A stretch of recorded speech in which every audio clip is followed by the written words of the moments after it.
warahmatullahi wabarakatuh. Puji syukur kehadirat Allah Subhanahu wa Ta'ala atas limpahan rahmat dan anugerahnya, sehingga pada kesempatan kali ini kami dapat menyampaikan presentasi tugas mata kuliah tafsir dan ilmu tafsir. Sholawat serta salam semoga senantiasa tercurah kepada Nabi Muhammad SAW beserta keluarga, sahabat, dan pengikutnya hingga akhir zaman. Perkenalkan, kami dari kelompok 8 yang terdiri dari Bapak Abdul Aziz, Bapak Fattah Tamimi Mustafa, dan saya sendiri Hani Handayani, dan Ibu Lukluil Makmunah. Pada kesempatan kali ini kami akan mempresentasikan materi mengenai metode tafsir ijmali. Adapun latar belakang dari pembahasan ini adalah bahwa Al-Quran sebagai pedoman hidup umat Islam memerlukan penafsiran agar kandungan maknanya dapat dipahami dengan benar dan kontekstual. Salah satu metode yang digunakan dalam ilmu tafsir adalah metode tafsir ijmali, yaitu metode penafsiran ayat-ayat Al-Quran secara global, ringkas, dan sederhana. Metode ini berakar dari cara Rasulullah SAW dan para sahabat dalam menjelaskan ayat-ayat Al-Quran, sehingga mudah dipahami oleh masyarakat luas dan sangat relevan untuk pembelajaran dasar tafsir. Meskipun demikian, metode ini juga memiliki keterbatasan karena tidak mengulas ayat secara mendalam, sehingga perlu dipahami posisi dan fungsinya dalam kajian tafsir. Berdasarkan latar belakang tersebut, maka rumusan masalah dalam pembahasan ini adalah: yang pertama, apa pengertian dan konsep dasar dari metode tafsir ijmali; yang kedua, apa saja kelebihan dan kekurangan metode tafsir ijmali; dan yang ketiga, bagaimana penerapan metode tafsir ijmali dalam menafsirkan Al-Quran. Adapun tujuan pembelajaran dari presentasi ini adalah: yang pertama, untuk mengetahui pengertian dan konsep dasar dari metode tafsir ijmali; yang kedua, untuk mengetahui kelebihan dan kekurangan metode tafsir ijmali; dan yang ketiga, untuk mengetahui penerapan metode tafsir ijmali dalam penafsiran Al-Quran. Demikian pengantar dari kami, semoga presentasi ini dapat menambah wawasan dan pemahaman kita bersama. Selanjutnya akan disampaikan oleh Ibu Lukluil Makmunah.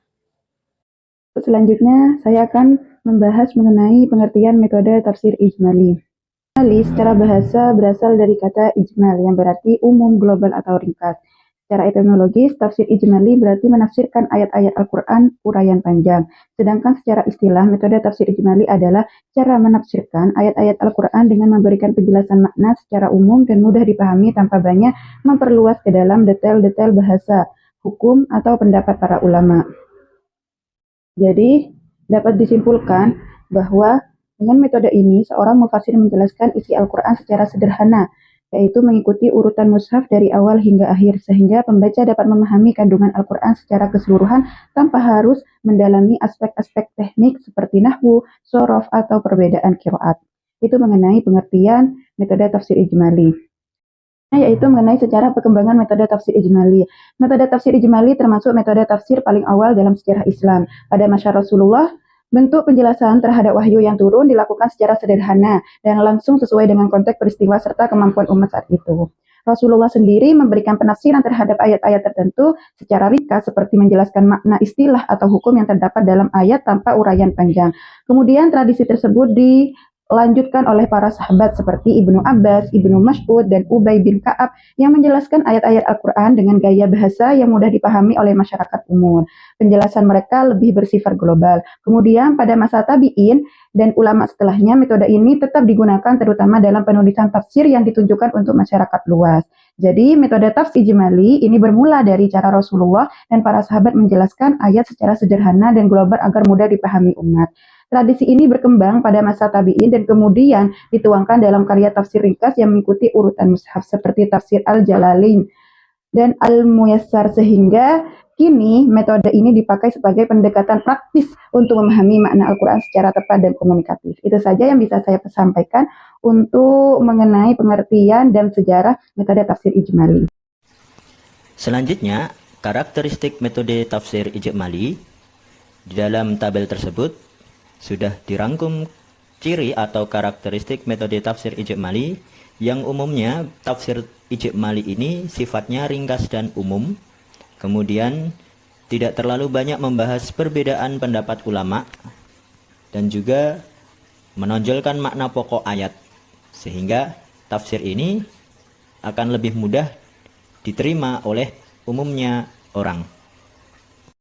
Karena mudah dipahami dengan bahasa yang sederhana, umumnya orang yang ingin belajar Al-Quran akan lebih mudah memahami isi-isi kandungan ayat di dalam Al-Quran. Maka metode tafsir ijmali ini sangat bermanfaat bagi umumnya manusia yang ingin belajar Al-Quran tetapi masih awam. Karena tujuan dan fungsi metode ini adalah mempermudah pemahaman ayat-ayat dalam Al-Quran. Sehingga pesan utama atau makna pokok dalam ayat-ayat Al-Quran tersebut bisa dipahami dengan jelas. Kemudian orang yang bisa mendengarkan tafsir ijmali ini akan tumbuh kecintaan terhadap Al-Quran karena mengetahui makna dari Al-Quran tersebut. Sehingga metode ini cocok untuk sarana dakwah dan pendidikan. Karena sederhananya bahasa dari tafsir ijmali, maka tafsir ijmali ini mudah dipahami dan uraiannya sistematis. Tapi tafsir ini tidak cocok untuk orang yang ingin mengkaji tentang hukum dan penelitian tafsir ilmiah yang kompleks. Baiklah, saya akan melanjutkan presentasi tentang metode tafsir ijmali, yaitu tentang penerapan metode tafsir ijmali. Penerapan metode tafsir ijmali dilakukan dengan menjelaskan makna umum dari ayat-ayat Al-Quran secara berurutan sesuai mushaf, menggunakan bahasa yang mudah dipahami, serta menonjolkan nilai-nilai pokok yang terkandung di dalamnya. Contohnya, penerapan dapat dilihat pada penafsiran surah Al-Asr, Al-Fatihah, dan An-Nisa ayat 36, di mana mufassir menampilkan inti makna tanpa penjabaran panjang, tetapi tetap menyampaikan pesan moral, akidah, dan akhlak yang mendalam. Selanjutnya yaitu contoh penerapan metode tafsir ijmali, sebagaimana tercantum dalam salah satu surah Al-Asr ayat 1-3 yang berbunyi A'udzubillahi minasyaitonirrajim, Bismillahirrahmanirrahim, wal 'ashr innal insana lafi khusr illal ladzina amanu wa 'amilus solihati wa tawassaw bil haqqi wa tawassaw bis sabr. Makna secara umum atau secara ijmali, Allah Subhanahu wa taala bersumpah demi waktu bahwa manusia secara umum berada dalam kerugian kecuali mereka yang memenuhi 4 pilar.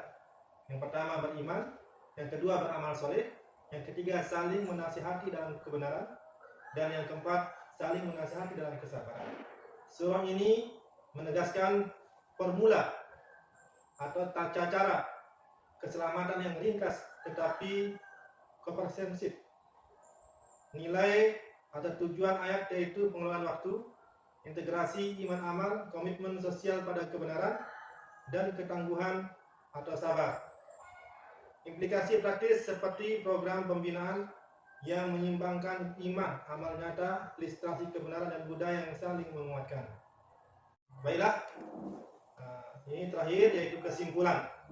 Dengan demikian dapat disimpulkan bahwa metode tafsir ijmali memiliki nilai penting dalam dunia pendidikan dan dakwah Islam karena mampu menghadirkan pemahaman Al-Quran yang sederhana namun menyentuh makna inti. Metode ini dapat menjadi langkah awal bagi pembelajar dan masyarakat umum dalam memahami Al-Quran sebelum berlanjut pada metode tafsir lain yang lebih analitis dan mendalam. Demikian presentasi dari kelompok kami yaitu kelompok 8. Semoga apa yang kami sampaikan bisa bermanfaat dan mohon maaf apabila terdapat kesalahan. Demikian, Assalamualaikum warahmatullahi wabarakatuh.